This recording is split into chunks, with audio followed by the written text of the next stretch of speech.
हमारे जो साथी हैं धन बिहारी नेताजी, उन्होंने एक इंटरव्यू दिया था।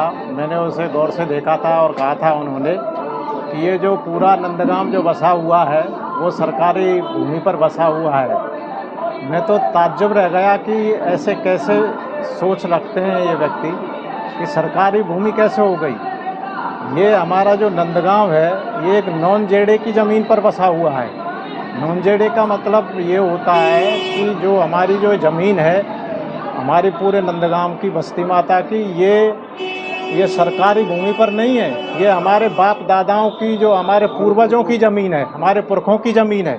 सरकारी ज़मीन जो हमारे साथी बता रहे हैं, नेताजी बता रहे हैं, ये तो उनका कहने का मतलब ये है कि अगर ये सरकारी भूमि है तो आगे इस पर चल कर के वो भारी भरकम टैक्स लगा सकते हैं। सरकार इसको अपने अंडर में ले सकती है और सरकार चाहे तो अपने कहीं भी ला करके अपने बुलडोज़र को भी चलवा सकते हैं। ये तो इस तरीके की जो सोच इन्होंने अपना रखी है, इससे ये स्पष्ट हो जाता है।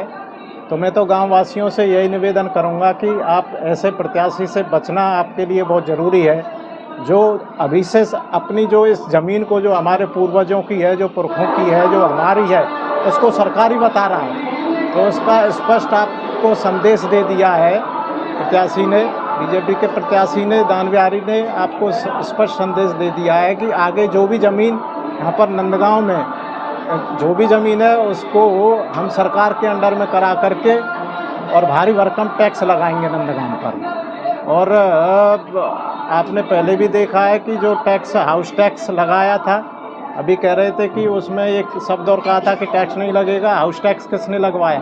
उन्होंने ही लगवाया। जलकर वृद्धि किसने बढ़वाई? उन्होंने ही बढ़वाई। यहाँ पर हमारे साथी बैठे हुए हैं, मैं उनसे भी कहूँगा कि आप भैया, मैं आपसे कह रहा हूँ, ये हमारी जो नंदगांव की भूमि है सरकारी है, हमारी खुद की भूमि है। ये जो हम बसे हुए हैं ये हमारी ज़मीन तो है।